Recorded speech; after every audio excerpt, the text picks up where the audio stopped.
Hey, welcome to another episode of this series about archaeology, about hoaxes, myths, and mysteries. This one is kind of intended as the final one because it's just fun. There's nothing serious about any of this, not really.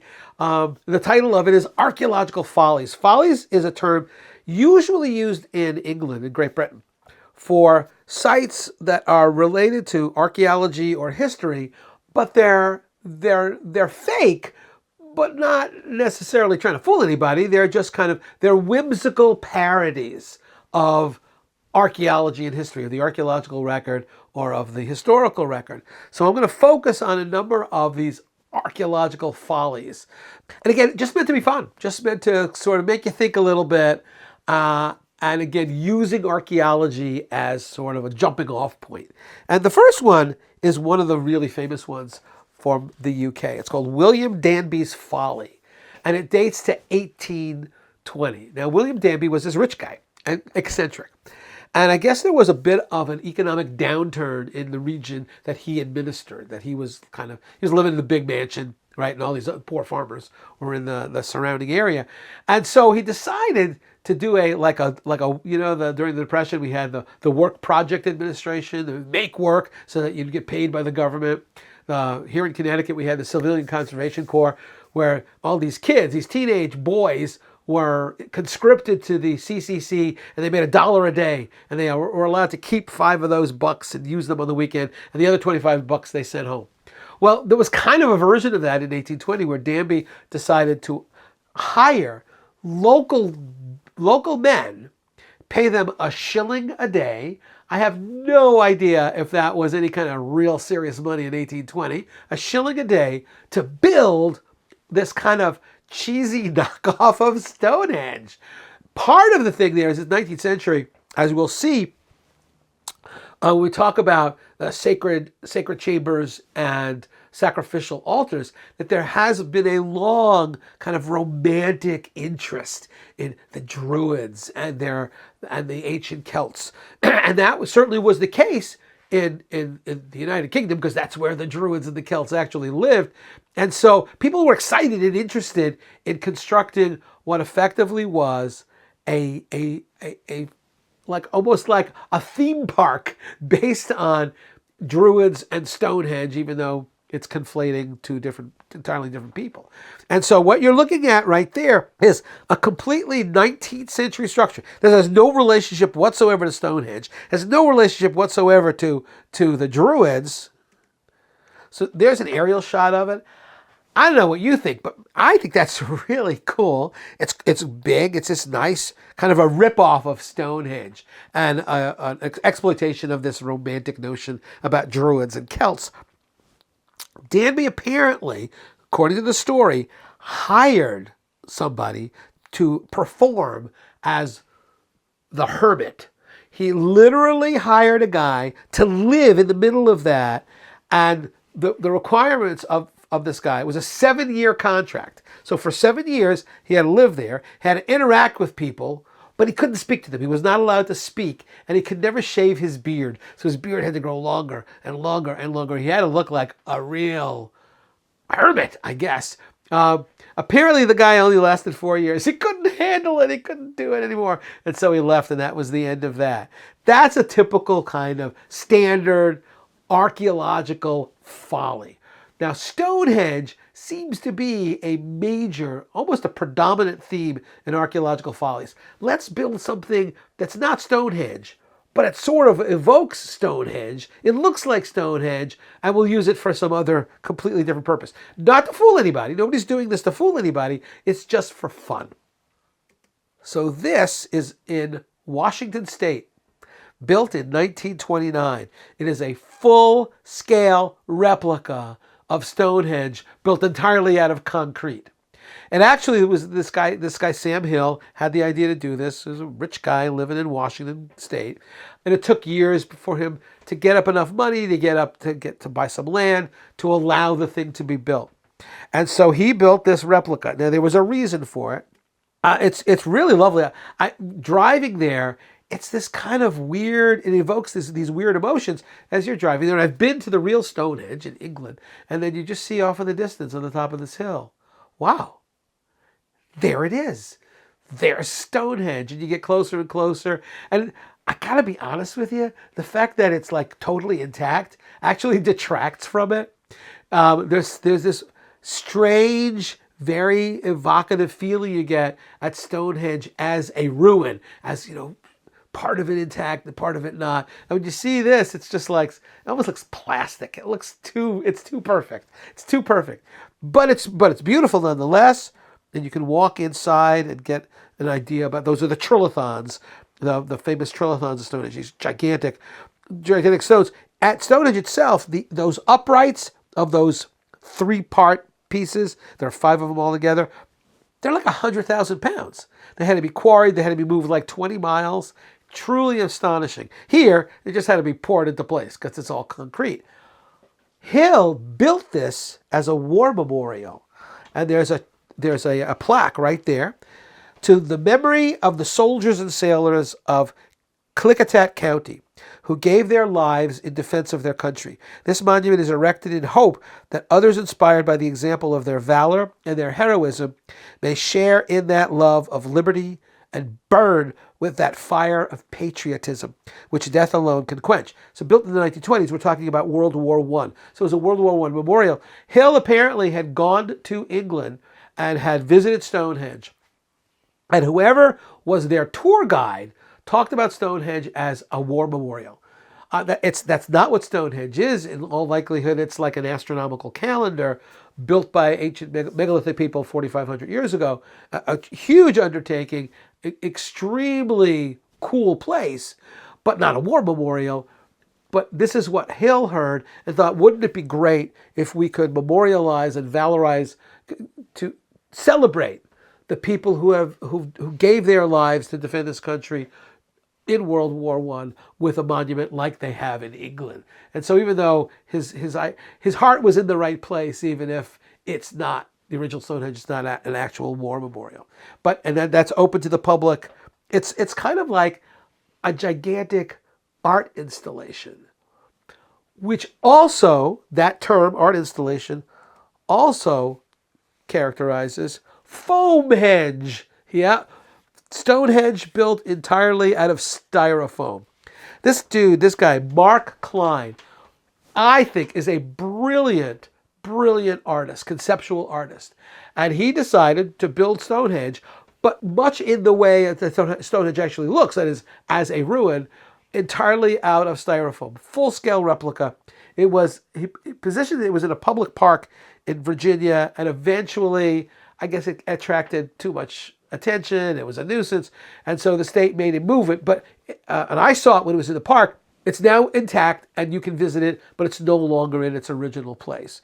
And so I can't explain to you how somebody like me who has been to Stonehenge, but you have to stay off at a distance, now is able to walk among the sentinels at Stonehenge. Only it's built out of styrofoam. Just really incredibly cool. And we had a beautiful day, so the sky is gorgeous. This guy, Mark Klein, is, well, brilliant crazy. That's all I can describe. This also is a place that he produced. It's called Dinosaur Kingdom 2. Here's the idea behind Dinosaur Kingdom 2. That during the Civil War, when the North invaded Virginia, their cannon fire set off dinosaurs who had been cryogenically preserved in the ground, and it woke them up.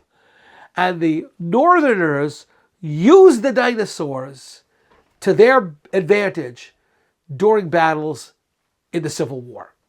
But it didn't really work out for them because then the dinosaurs turned on them. So this is a park. You walk around and you find all of these sculptures of dinosaurs and people dressed as both Union soldiers and Confederate soldiers. And that's what you see. This is the building you walk through to gain entry to the park. And there on the roof is a Union soldier with his sword, and he's facing down a papier-mâché dinosaur.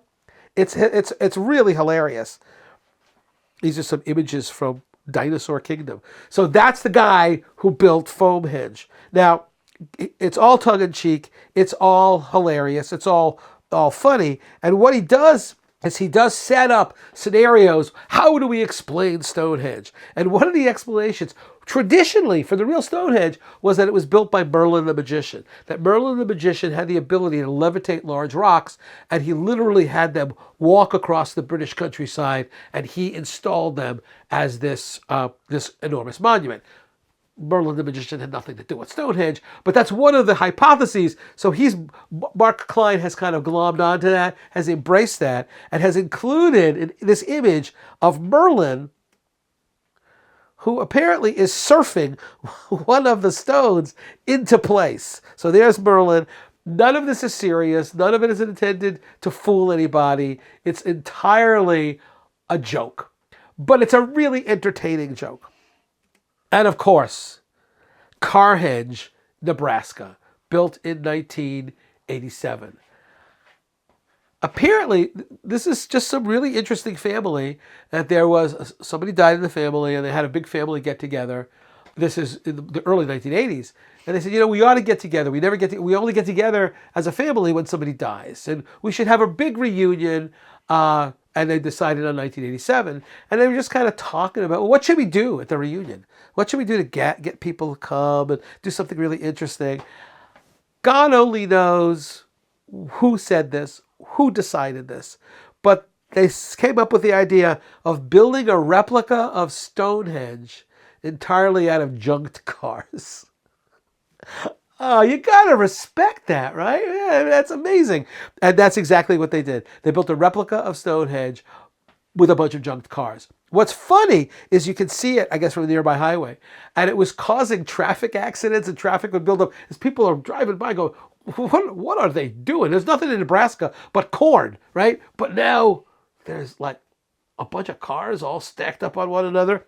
They actually got in trouble where the town council of it's Alliance, Nebraska, they couldn't figure out what this was and what code had to be adhered to and what rules and what laws.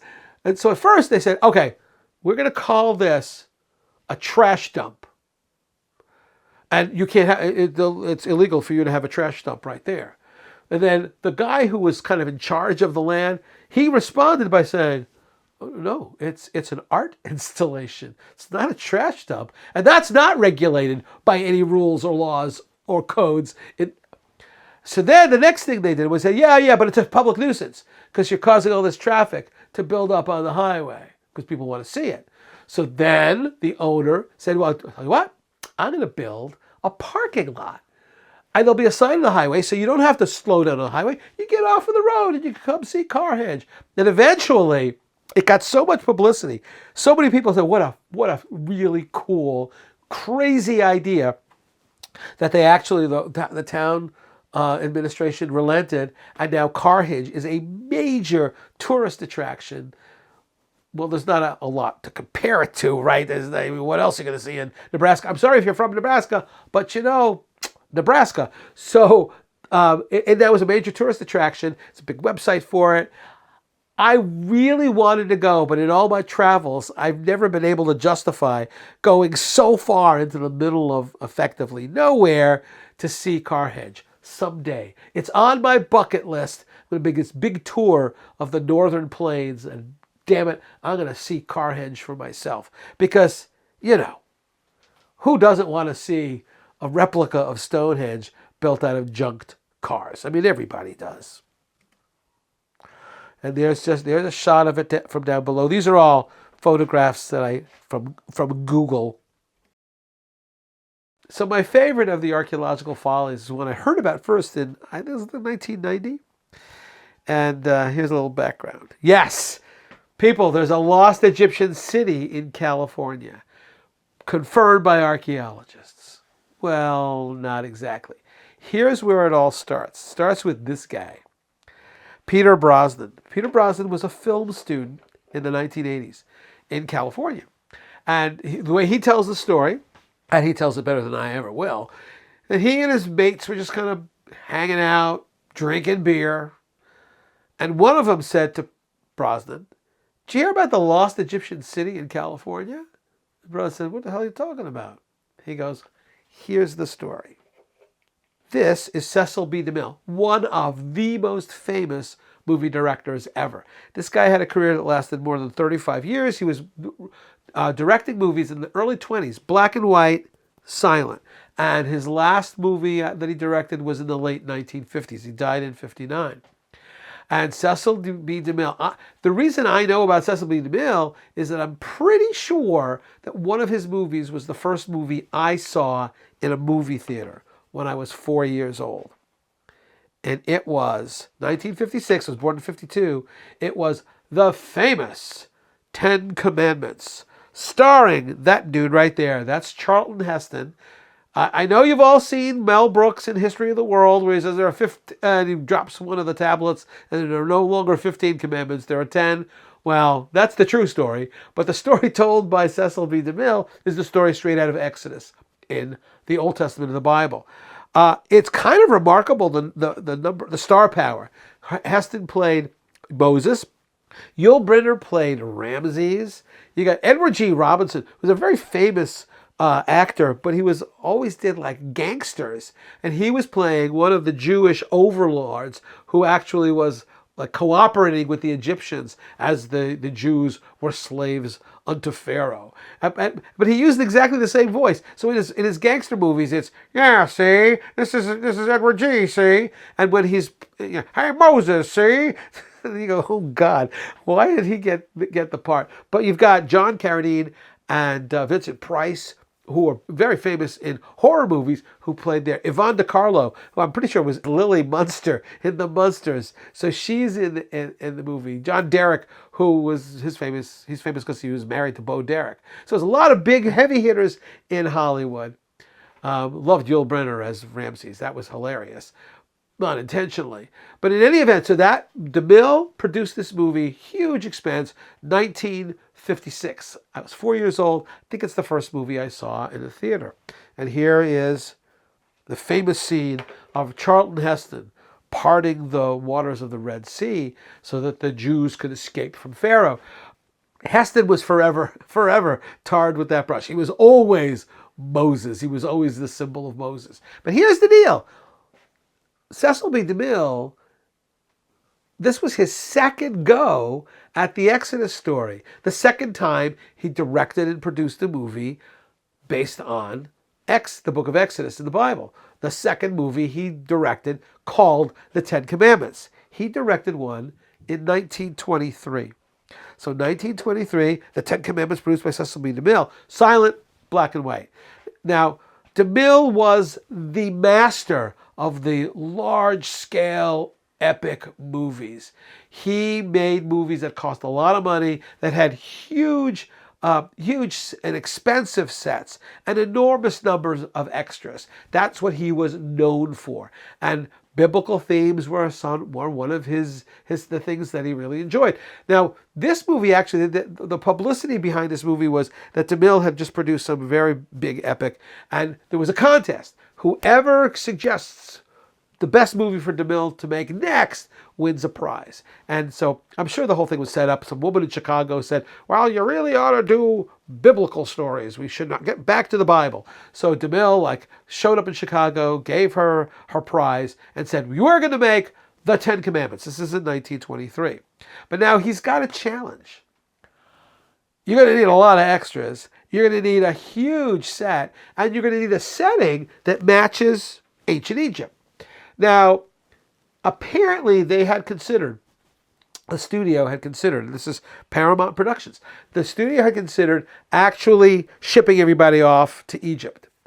Multiple problems there, multiple complications. Number one, you got a lot of folks who are not going to be speaking English who you're going to have to hire as extras. How are you going to corral them? How are you going to control them?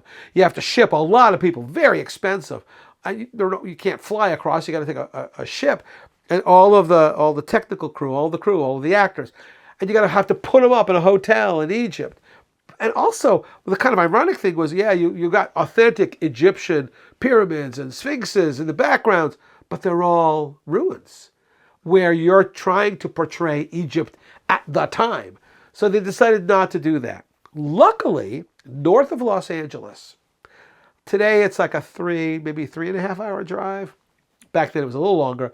there are a series of dunes, beautiful sand dunes, right up against the Pacific Ocean in the area called Guadalupe.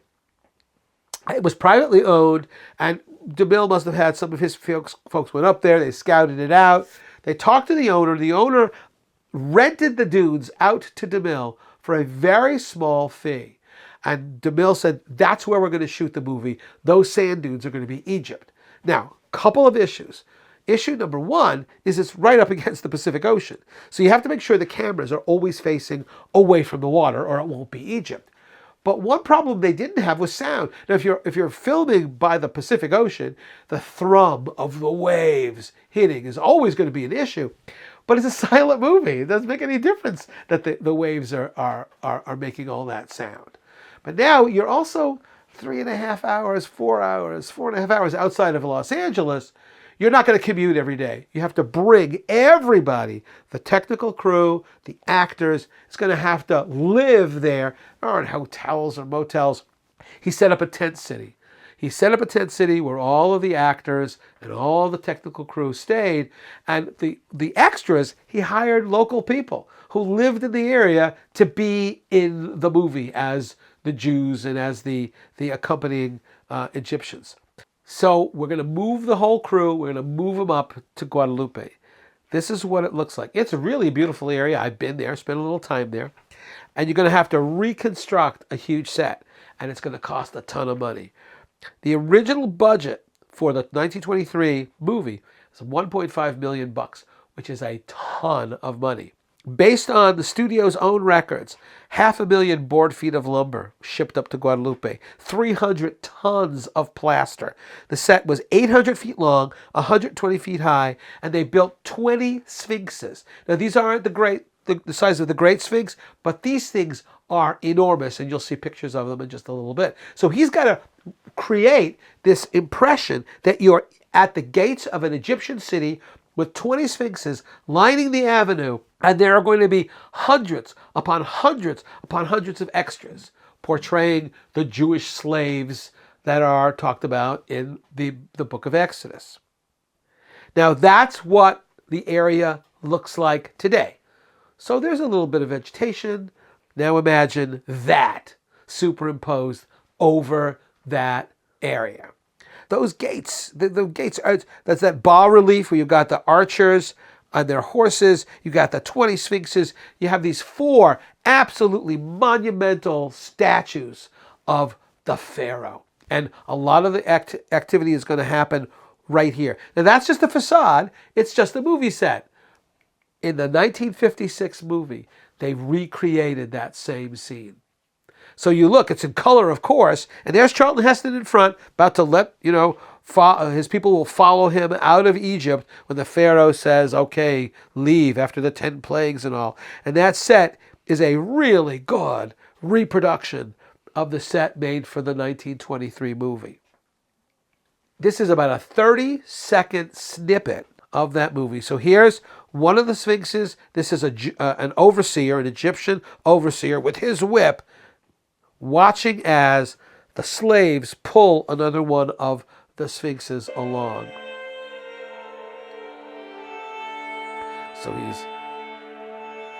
So there they are yanking on these ropes. And there you see to the right one of the 20 sphinxes being actually pulled over to line the avenue. And so that's pretty big, right? Okay. Now that's the movie's really interesting. I've seen it. It's the first half of it is this recreation of ancient Egypt. But then halfway, when you get to the point where the slaves have been released from custody, but they're not released back. They're not back in the Holy Land, and so they're supposed to languish in the desert for 40 years, and they regress. They begin worshiping the Egyptian gods, and Moses gets really angry, and it ends there, and it fades into a woman in the present meaning 1923, and she's reading the Bible out loud to her 2 sons, and she's just been reading that story. The message that DeMille wanted to share with his audience was, we need to follow the Ten Commandments. And it's because we haven't in 1923 and everything's gone to hell that we are not worshiping God the way God wants us to. And that will lead to disaster. The two sons, one of them is the good son, who just happens to be a carpenter. I don't think that's coincidental. Her other son is a reprobate, man. He's a bad guy. He doesn't believe in God. He just wants to make a lot of money, and he's an architect, and he builds buildings, and he uses inadequate materials and bad planning, and it all blows up in the end. And that's the message that DeMille is saying. We should go back. Here's where the Ten Commandments starts. We should go back to the Ten Commandments. These are some studio photo of the set as it's being built. It must have been amazing, with all that lumber going to be the fronts of the big set that was represented the gates of the city. And look at just really incredibly beautiful artwork. This is the face, the head of one of the large statues of Pharaoh, the four that are going to be placed right in front of the entryway to the city. So they had master craftspeople working on these props. And there's DeMille in front of one of them. In the middle of all this, DeMille had to climb up a ladder to the very top to get to see what it would look like from there. And he had a heart attack, a bad heart attack. He was taken to the hospital. They told him, you need to go home and rest for like 6 months. He was back on set the next day. And he survived for many years after. Now those are the two, of course they painted him to make them look like they're marble. The two of the four remarkably large statues at the gates of the pharaonic city. And there's, again, 1923, looking a lot like the 56 set. There's the large bas-reliefs of the charioteers, and there are the 20 sphinxes. Now that's a studio image. Absolutely gorgeous, absolutely incredible. Now here's the deal. Brosnan is hearing this story from one of the other school students. And what the student says, the film students, he says to Brosnan, the rumors have always been there that DeMille left most of the set in the sand dunes. And the reason being, he just didn't have the money to recover it all. That he just kind of bulldozed it or pushed it all over, buried it. And that today, if you go up to Guadalupe and kind of root around in the sand, you can find the movie set still preserved in that sand. So like there's an ancient Egyptian city there. Now Brosnan tells the story that, what an amazing story. And he started thinking about what he could do to film that. And by film it, what I mean is he came up with the idea that what if we were to get some funding? And what if we were to hire real dirt archaeologists, real deal archaeologists, even better if they're Egyptologists. And what if we get them to excavate the movie set, and we film it as a documentary? And we're not trying to fool anybody. We're not telling anybody that it's the real deal, that there really is an Egyptian city in Guadalupe. But imagine imagine what it would be like to have a film of archaeologists clearing off the face of a sphinx, and it's not in Egypt, it's in California. And maybe we can even sell it that way. Sell it as, ancient Egyptian city found by archaeologists in California. And then when you see, well, it's not quite an ancient Egyptian city, but it's a part of the history of Hollywood. This was a major film. This was a big deal. DeMille spent so much money that he was like halfway through the movie. And the studio said, no more. You're not getting another penny. Just whatever you got, print it, and we'll sell that. And DeMille's response is precious. He said, all right, I could do that, but we have to change the title. And they said, to what? He said, The Five Commandments, because we haven't covered all of them yet. He says, oh, okay. He ended up mortgaging his home and getting money from various other sources. And I think he ended up owning most of the rights to the movie. Now, DeMille died in 1959. So understand, Brosnan is thinking, how can we make this? This would be a great movie. This is all in early 1980s. DeMille died in 59. And he was self-aware, man. In his autobiography, which I think was published posthumously, here's what DeMille says about this part of his life. If 1,000 years from now, archaeologists happen to dig beneath the sands of Guadalupe, I hope they will not rush into print with the amazing news that Egyptian civilization, far from being confined to the valley of the Nile, extended all the way to the Pacific coast of North America. The sphinxes they will find were buried when we had finished with them and dismantled our huge set of the gates of Pharaoh's city. So even DeMille thought it was kind of funny that at some point, maybe people will actually find this. What actually happened was that in the contract, it still exists. Brosnan was able to track down the contract that DeMille signed with the landowner. It specifically said, when you're done, you have to haul all of this stuff out of here. We don't want any of your junk left behind. DeMille signed that. When you're Cecil B. DeMille and you sign a contract, what are they going to do if you don't obey the contract? It was a combination of running out of money for that. He didn't want to spend any money on cleanup, but also his concern was that other studios would find out, hey, there's a virtually intact ancient Egyptian movie set in the desert north of Los Angeles. We can go and use it like for free and film more movies. DeMille didn't want that happening. So DeMille says, yep, we broke it all down. We covered it with sand. Of course, sand dunes move around a lot. Sand blows around a lot. And people who lived in the area, as Brosnan found out when he visited the place, had long known about, you walk over on the dunes and you find parts of Cecil B. DeMille's movie set. So here's this family having a picnic on a sphinx. This dates to the mid-1920s. So some of the sphinxes had already been exposed to the elements by the sand blowing, the dunes blowing around. Imagine living in a place where over there by the dunes, Cecil B. DeMille's movie set is slowly but surely being exposed by the wind blowing the sand around. A local owner of a golf course heard about this. I don't know if what he did was legal. I don't know what the legality was, but he went over to the dunes and he grabbed two of the intact sphinxes, dug them out, and he put them at the entrance to his golf course. And this is a postcard of the golf course with two of DeMille's sphinxes. So Brosnan says, look, we have to make an effort to actually fulfill this project. We've got to get some archaeology, got to get some funding, and we have to have permission to dig.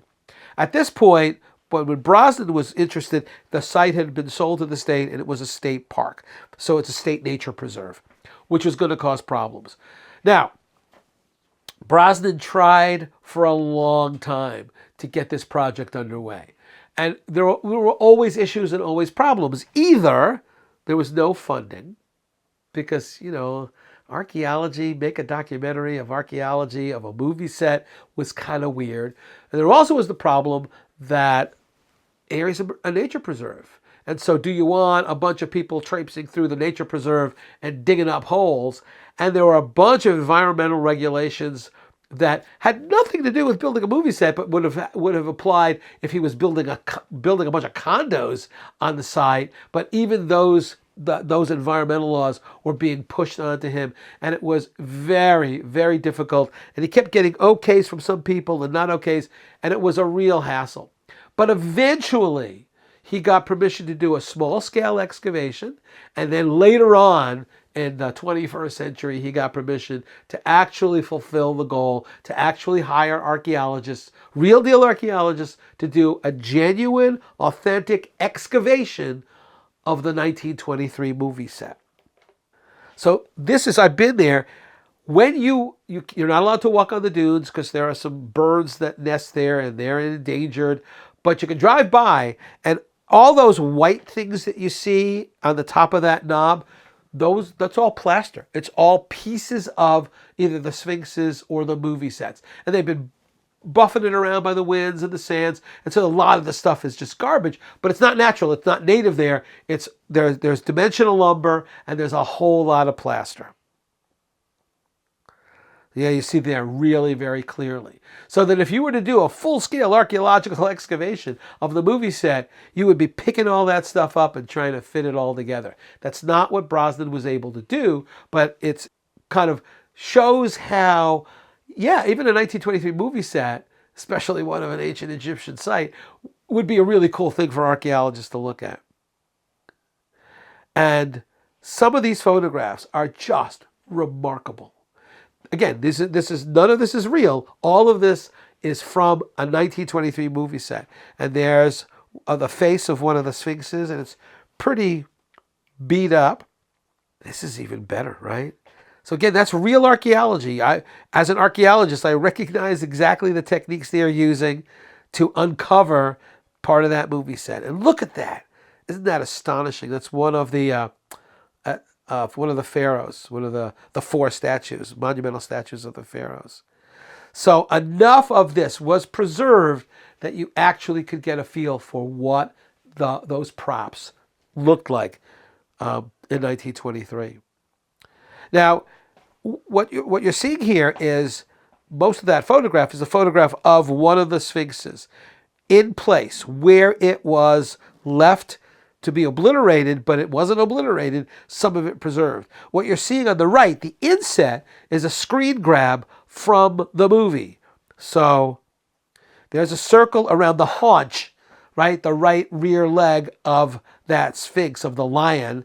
And on the right, in the inset, you're seeing the left haunch of maybe not exactly the same sphinx. It's hard to know from the 20 how to distinguish them, but that's exactly what you're looking at there. There's that beautiful face of one of the sphinxes. I don't know, when I first read about this, Brian Fagan, who's a very well-known archaeologist and author, wrote about it in Archaeology magazine. I think it was in 1990 when this was initially going on. And I just was transfixed by it. I said, oh my God, how strange and odd and kind of whimsical, and how it's, in a sense, it's like an archaeological folly. This isn't an actual Egyptian site. It's a movie set from 1923 that looks like an Egyptian artifacts and Egyptian features, and it's just this cool kind of almost postmodern version of archaeology. Today, the Guadalupe Nipomo Dune Center, it was a nature center that's part of the Guadalupe Nipomo Dunes, has a permanent exhibit. They played a vital role in making sure that Brosnan could find the archaeologists, could get the permits to dig, and get the permits to film. And here is one of the sphinxes. I actually visited there before the exhibit was open. And so it was cool because I got to see the people actually working on it. Now, these two women, Christine Muratori Evans and Amy Higgins, are professional art restorers. So they both have excellent jobs in Southern California when rich folks go to Europe and they buy antiquities and they bring them back. Their job is to aid in the restoration of those things.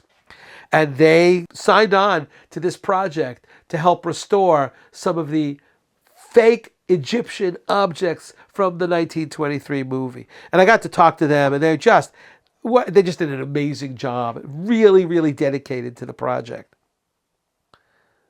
And here is what it looks like today. This is part of the finished part of the project. They had a big press conference and a party when they opened it up, and there's part of that Sphinx that you saw before, one of the paws of the Sphinx.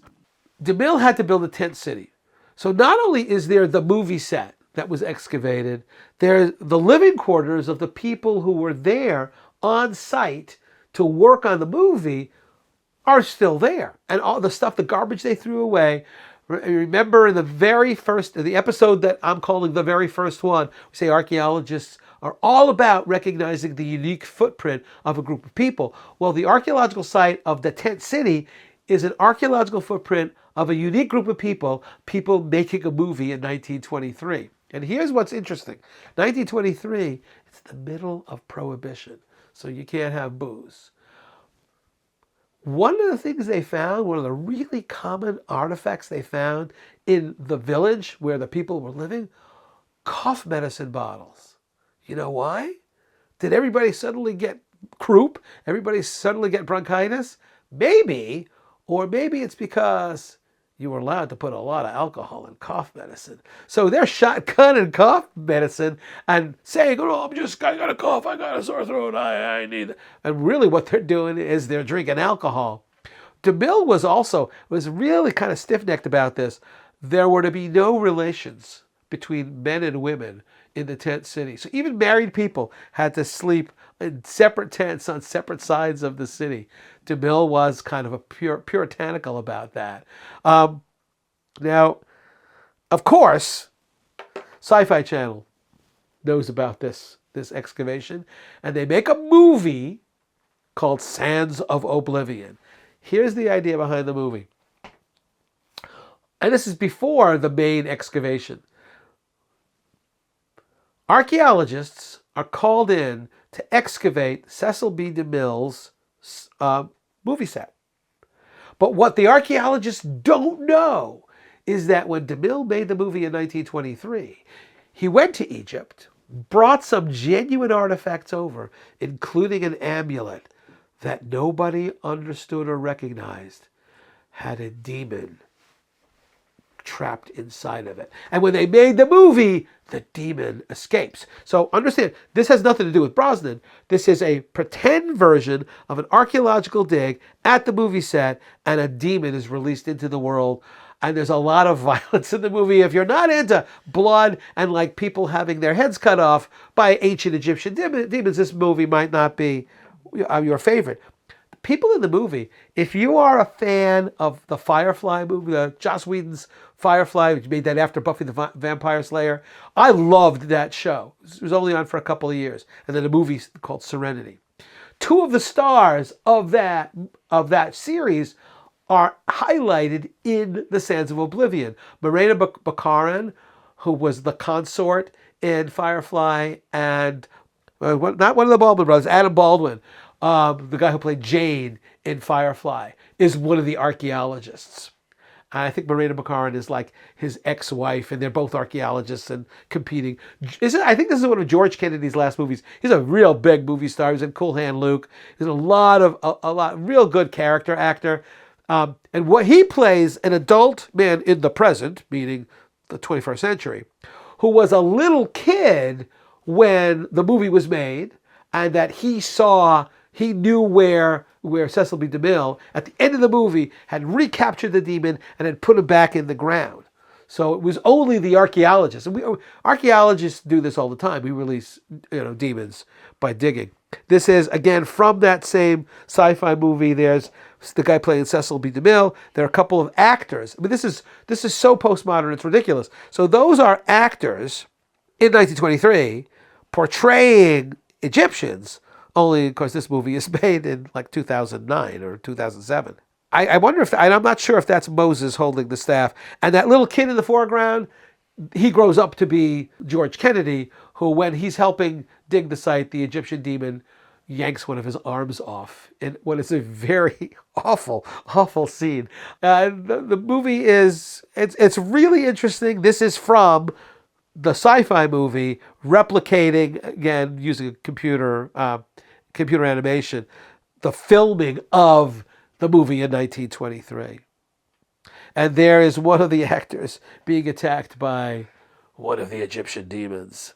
So it's all this kind of postmodern and weird take on archaeology, and I love it. I think it's absolutely hilarious. And good on Brosnan. He got to make his documentary. It's called The Lost City of Cecil B. DeMille. And go look for it. I don't think it's on YouTube, but look for it on the Guadalupe Nipomo Dunes website. You might be able to find it. It really is. It's all of the details, all of the struggles and travails, and all of the hard work Brosnan put in for more than 20 years trying to get this documentary made. In fact, he left film altogether. He couldn't get this done. He left film. He became like a therapist for abused kids. And it was only, it was that siren call. It kept being called back to revisit the story of Cecil B. DeMille's movie. And good on him. Congratulations to him for actually fulfilling that. And it's a great documentary. All right, the very last one I'm going to do here is a very self-conscious parody of archaeology. So it's like the ultimate folly. The Dig was in 2009, September 10 to October 11, on Governor's Island. Governor's Island is a little island right off of Manhattan. You have to take a ferry to get there. It's like a 10-minute, 15-minute ferry. So here's the sign you saw when you got to where you picked up the ferry. The Archaeological Dig, touch the story on Governor's Island, New York. An amazing archaeological site. I'm not going to bury the lead here. I'm not going to, there's no spoiler alert I need to give you. The entire site is fake. It was the brainchild of a Dutch conceptual artist who was there at the site. I got to meet the guy. Fun guy, really interesting. And it's all self-conscious. He decided to produce a parody of an archaeological site, and where he did a great job. He had a little museum. It looked like it was cheesy. It looked like there wasn't a lot of money in it, which is typical of some archaeological museums.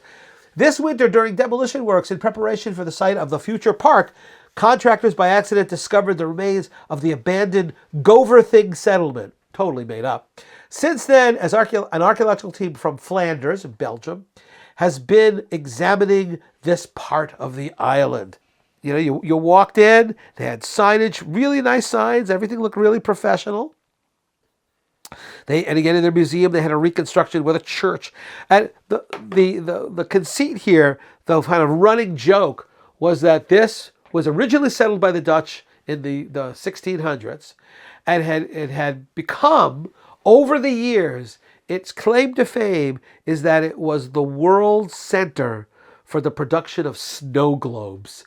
Why that? Who knows? It just seems silly. And so all of the structures around the site were all defined in terms of how they contributed to the manufacture of snow globes. So there's a mill here where they ground up stuff that would become the snow. Here's where they produce the glass. Here's where they produce the little figurines that were going to go in the snow globes. And the idea here is that the site was inhabited until the 1950s, when a storm hit and the government kind of mysteriously evacuated everybody off the island, buried everything, and wouldn't let them back. And one of the problems was that after the storm, the island was attacked by very aggressive birds, and that people couldn't live there anymore because of the birds. And what the artist did was he created a site out of garbage, and had put around the site, had a little excavation unit. So it looked like archaeologists were in the middle of digging. So there are old cars. So yeah, there's an excavation unit. There's another one. That one had a scale or a measuring device, a tape measure. And here we've got little statues that were part of a park in this place called Goverthing. And even the highway lighting. Where did he find all this crap to put in the site? I don't even know. But man, he was dedicated to it. Here's one of the snow globes in the museum. And this is from a series of old children's tunes, I Saw Two Bears. But you notice, really, it's a snow globe of a little boy being chased by two polar bears who are about to kill him. Well, that's a cute snow globe. The other one here was once the birds arrived, instead of putting fake snow in the snow globes, they put fake seagulls. So you twist it up and see all the seagulls attacking people. It's very, very strange. I will read the information. This is artifact number 10, the scrotum protector. Location of the find, clothes closet, bedroom, house number 198. Males used to wear this beneath their undergarments, a kind of protection against attacks by aggressive ambulatory birds, such as geese kept for guarding the property. Now, you're looking at the museum there, and you come to this, and how is it possible that anybody would look at that and say, "Oh, it's a real site"? There actually were these artifacts that archaeologists have discovered. All right, so there I am next to the artist who was responsible for this, Geert Hoaxes. And I spoke to him for a while, and we had a great time. What a great guy. And I introduced myself. I told him I was an archaeologist, that real deal archaeology, which is why I wanted to see this and why I wanted to take photographs. And I said, look, we know that it's fake, it's whimsy, it's art. He said, yeah, of course. I said, when you talk to people, does everybody understand? Because the backstory is so detailed. And it sounds absurd, but it all makes sense internally. The people get the joke. And he said, well, interesting that he has done something similar in Europe a couple of times. He just is like all about weird archaeology. And he says there, it's extremely rare to find anybody who doesn't get the joke. They play along and ask interesting questions. He said, but here in America, he said, strangely, about 50% of the people who saw it thought it was genuine. They go, yeah, we never heard about this in school. We didn't realize there was a Dutch colony here on Governor's Island. Now, the question, of course, you got to ask is, so somebody goes through a museum exhibit and sees this thing called a scrotum protector and doesn't ask any questions like, what? Seriously? Doesn't see a snow globe with two bears chasing a little kid? But apparently, no, they actually believed it. Now, you can't go there now. This was just a one-shot deal for a month. He gave me his card. We were in touch for a little bit. I sent him some of my archaeology books just as and he was very grateful for that. I've lost track. I don't know what he's doing these days. I hope he's making more archaeological follies because the thing was absolutely a hoot. So, all right. That was my last slide, my last bit. If you're watching this in any kind of a rational order, which you don't necessarily have to do, this would have been the final one because it's the least serious. It's just fun looking at archaeological follies. I had a lot of fun talking about this stuff.